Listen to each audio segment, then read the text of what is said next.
Yes. So let's talk about the POP issues. Yeah. I'm sure you saw the videos. Yes.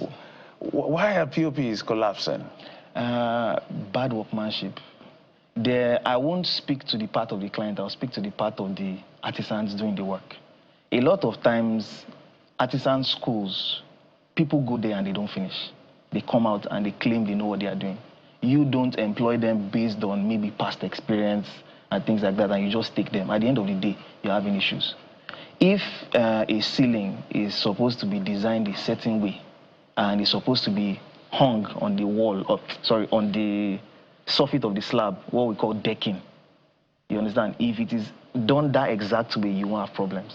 I'll give you an example.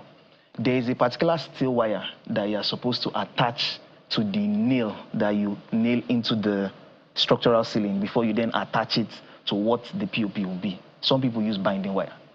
Binding wire, not just binding wire, low quality binding wire. Definitely when you rust it, it's going to cut. Another issue is water. The structural ceiling above is leaking. You do not know. The POP is taking in the water, getting heavier and heavier. At the end of the day, it collapses. But the past 2 videos I've seen, if you watch those videos carefully, the POP held. It was the attachment, what was holding it to the structural ceiling, that failed. So that tells you that POP is not bad. It's those installing the POP that do not know what they are doing, or installing them with low quality materials. So if you want to do the work right, look for those that know what they are doing and do not rule out supervision. So that suggests to me that either it's falling POP or it's building collapse. There seems to be a lot of quirks in the industry. Yes. And that speaks to regulation. Yeah. Either it's from the government or from the Association of Professionals of Engineers. How do we address that particular challenge? Lagos State Building Control Agency was set up by Governor Fashola, and between that time and now, we've drastically reduced the number of collapses. But I would go as far as saying that they are severely understaffed compared to the amount of buildings coming up in Lagos.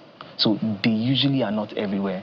And the guys that usually do this quackery, they are not dumb, they are smart. Sometimes they walk through the night, sometimes they present something different. For example, there's an agency called Lagos State Material Testing Lab. They are supposed to take your samples and test them. Those samples are supposed to be drawn from the batch of concrete you are making. Some would not use that batch. They will use a special batch that is well done, and they send that in for confirmation. Whereas what they're actually building is not of good quality. Wow. So there is reinforcement steel of 1.3 million per ton, and there's also the one of 890,000. Guess the one that fails buildings.